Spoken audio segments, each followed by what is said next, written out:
आपने महर्षि दधीची, राजा बलि और एकलव्य जैसे जो दानी थे उनका नाम सुना होगा, लेकिन इस कलयुग में अगर इस तरह की प्रेरणाओं को के साथ आगे कोई बढ़ने वाले हैं तो हमारे साथ हैं चंदन नयाल नैनीताल जनपद से, जिन्होंने हमारे भविष्य के लिए, हमारे बच्चे जो भविष्य में कुछ सीखेंगे उनके लिए अपना पूरा शरीर दान किया है, और उसके साथ साथ ही हमारे सांसों को सुरक्षित रखने के लिए, पूरे पर्यावरण को सुरक्षित रखने के लिए लाखों पेड़ पौधे लगाकर उनकी सुरक्षा करने का जो संकल्प लिया है, उनके साथ हम लोग बात करते हैं कि चंदन भाई, क्या कुछ आपको प्रेरणा मिली और किस तरह से आपने 2017 में जो पूरे अपना शरीर दान करने की बात रखी? सर, पिछले 10 सालों से हम लगातार जो है जंगलों को बचाने के लिए, पेड़ पौधों के लिए काम करते थे। तो मुझे लगा कि जो है मैं जब पेड़ पौधों से इतना प्यार करता हूँ, क्योंकि मेरा एक हृदय से लगाव है प्रकृति से। एक तो पौधा लगाना होता है,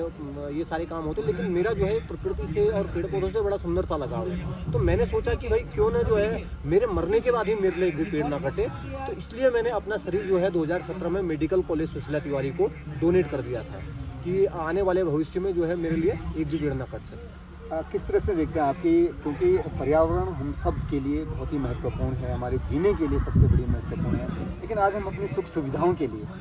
किसी भी तरह से अनियोजित विकास करके, चाहे किसी भी विकास को लेकर हम लोग पेड़ों पे कोई दया नहीं समझते हैं और उनको अपने फायदे के लिए काट रहे हैं। तो किस तरह से इनके संरक्षित किया जा सकता है इनको, और क्या कुछ हम लोगों को करना चाहिए? देखिए, जिस प्रकार से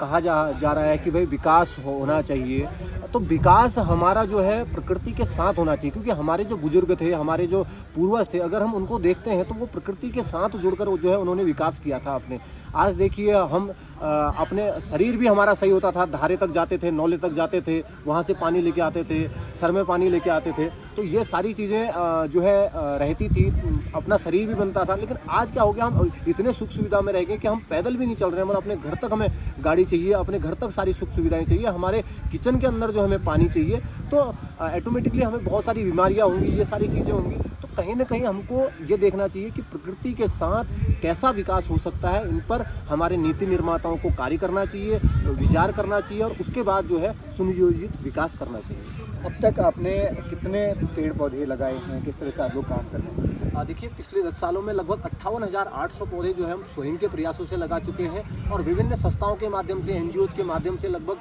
2 लाख 2.5 लाख से ज़्यादा जो है हम लोग पौधे लगा चुके हैं। और साथ ही लगभग 60,000 से ज़्यादा पौधे जो है हम स्वयं की, क्योंकि नर्सरी मेरी है खुद की, तो हम वहाँ से पौधे लोगों को फलदार हो या वो छायादार हो, हम वितरित भी करते हैं। आज भी जो है काफ़ी सारे विद्यालयों में मेरे वहाँ से पौधे नर्सरी से गए हुए हैं। तो इस प्रकार से जो है हम लोग लगातार प्रयास करते हैं। और क्योंकि जब शुरुआत थी तो कहीं भी हमारे पास कोई फंड नहीं है, क्योंकि मेरा कोई NGO नहीं है, हम लोग बिना NGO के काम करते हैं। तो हम लोगों ने देखा कि भाई हमें पौधे कहाँ से मिल पाएंगे, हमें जंगल बनाना है, तो स्वयं की नर्सरी तैयार कर दी। अब बीज से जो है हम लोग पौधे तक की जो एक सफ़र हम देखते हैं, वो सफ़र जो है हम लोग देख भी रहे हैं और उसको महसूस भी कर रहे हैं। तो इसलिए लगता है कि भाई जो है पेड़ पौधे हमारा जीवन है, और उनसे जो है जिस प्रकार से मनुष्य की एक बच्चे से लेकर बड़े तक की जो ग्रोथ होती है वो हम लोग समझ रहे हैं। क्योंकि ग्लोबल वार्मिंग पे AC रूम में बैठ के चर्चा की जाती है, आप धरातल पे काम कर रहे हैं, किस तरह से देखते हैं कि आप जो प्लान कमरों में बनता है वो धरातल तक कैसे पहुँचे, या फिर जो धरातल पे जो चीज़ें ज़रूरी हैं वो AC कमरे में या उच्च स्तर पे जो लोग बैठक करते हैं उन तक कैसे पहुँचे, और कैसे ये धरातल पे इम्प्लीमेंट हो? क्या कुछ रहेंगे आपका, क्या कुछ अनुभव है आपका? देखिए, जिस प्रकार से हम देखते हैं, जो धरातल पर काम करने वाले लोग हैं उनको हमारे शासन को, प्रशासन को उनके साथ जुड़ना होगा। भाई देखिए, एक आम नागरिक होता है, वो शासन प्रशासन तक इजीली नहीं पहुंच पाता है, उसको बहुत सारी चीज़ें फेस करनी होती हैं। तो मैं ये चाहता हूं कि इस प्रकार के कुछ ऐसे नीतियां बनाई जाएं, ताकि ऐसे कार्यक्रम बनाए जाएं जिनमें जो है समाज का वो व्यक्ति भी जो धरातल पर काम कर रहा है, या सामाजिक व्यक्ति हो या गांव के लोग हों जो ज़मीनी स्तर से जुड़े हुए हैं, गांव के लोग हों, उनको जो है इनमें शामिल किया जाए, उनसे जो है इन सब चीज़ों के बारे में चर्चाएँ की जाएँ और उनके विचार लिए जाएँ। उसके बाद जो है एक निर्धारित जो हमारी नीतियां हैं वो बने, तो तब जाके जो है ये काम जो है संभव हो सकता है। और इस प्रकार से अगर AC कमरों में बैठ के या दिल्ली देहरादून में बैठ के ये चीज़ें नहीं हो सकती हैं। क्योंकि कुछ समय से हमने देखा कि लोग जो जंगलों की जो आग है वो लगातार बढ़ती जा रही है, और पहले जो चीज़ें होती थी, जो गांव का जुड़ाव होता था जंगलों से, जो काश्तकारी जीवन होता था, और अपने अपने जंगलों को बचाने के लिए संकल्प लेते थे लोग। लेकिन अब हमने देखा कि लोग आग अगर लगती है जंगल में तो लोग अपने आराम से बैठ के और विमुख हो गए हैं जंगलों के, जो लगाव था, जो प्यार था। तो क्या लगता है आपको कि क्यों विमुखता आई लोगों को पर्यावरण को बचाने की? देखिए, मैं थोड़ा चीज़ें ये भी कहूँगा कि हमारा जो है गांव के लोगों का जो जंगल के साथ जो एक प्रेम था, जो एक संबंध था, जो एक उसे मायका जिसे मानते थे गांव के लोग, उससे थोड़ा सा दूरी जो है एक तो कुछ लोगों ने बढ़ा दी है। जिस प्रकार हमारी भौतिक जगत में हम लोग लगातार कूद रहे हैं, तो उससे भी हमारी थोड़ा सा दूरी बढ़ी। और साथ में मैं ये मानता हूँ कि वन विभाग ने कुछ, हमारे विभाग ने जो है, शासन ने, प्रशासन ने हमारे कुछ हक भी छीने हैं। जो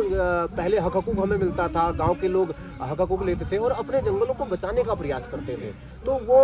हमसे छीन गए हैं। अगर हम ये कहते हैं कि थोड़ा सा हमें किसी चीज़ के लिए, मकान बनाने के लिए, घर बनाने के लिए लकड़ी की आवश्यकता है, तो हमारे जो है जूते घिस जाते हैं। अगर आज अगर एक कहीं सड़क बन रही है या बड़ा कहीं पर कोई कंस्ट्रक्शन हो रहा है, तो वहाँ पर लाखों हजारों पेड़ कट जाते हैं, वहाँ पर कोई बड़ी कार्रवाई नहीं होती। तो ये चीज़ें हमको समझनी होंगी। जनता को, समाज को साथ लेके जो है हमारे वन विभाग को भी चलना चाहिए। और साथ में जिस प्रकार से मैंने इस बार देखा, क्योंकि लगातार फायर में हम लोग थे, लगातार हम लोगों ने आग बुझाई, और हमारे नैनीताल में क्षेत्र में या अन्य क्षेत्रों में, पूरे उत्तराखंड में लगभग मुझे लगता है कि 70% लगभग आग लगी। तो कहीं ना कहीं जो है ये हम लोगों की बड़ी वो रही कि हम लोगों ने जो है निष्क्रिय रूप रहे, और वन विभाग भी शायद मुझे लगता है कि कहीं ना कहीं निष्क्रिय रहा, जिससे जो है हमारे जंगल जले और हमारी कई सारी वन संपदा, पशु पक्षी और इसमें जो है खाक हो गए। तो कहीं ना कहीं हम सबको ये सोचने की आवश्यकता है, मनन करने की आवश्यकता है, और सरकार के साथ, शासन के साथ, प्रशासन के साथ मिलके जो है काम करने की आवश्यकता है। तो जिस तरह से हमारे साथ थे एक महान व्यक्तित्व जिसको कहते हैं कि वह छोटी सी उम्र में इस तरह का एक संकल्प लिया है जिन्होंने पर्यावरण को बचाने के लिए। और हम तो ये कहेंगे कि हमारे भविष्य की जो सांसें हैं, उन सांसों में जो शुद्धि चीज़ें होगी, जो स्वच्छता होगी, उसके संरक्षण के लिए चंदन नयाल जैसे जो युवा हैं उनको कहीं ना कहीं गंभीरता से लिया जाना चाहिए, उनकी बातों को गंभीरता से लिया जाना चाहिए। उनके जो अनुभव हैं वो कहीं ना कहीं पर्यावरण बचाने में काम आएंगे।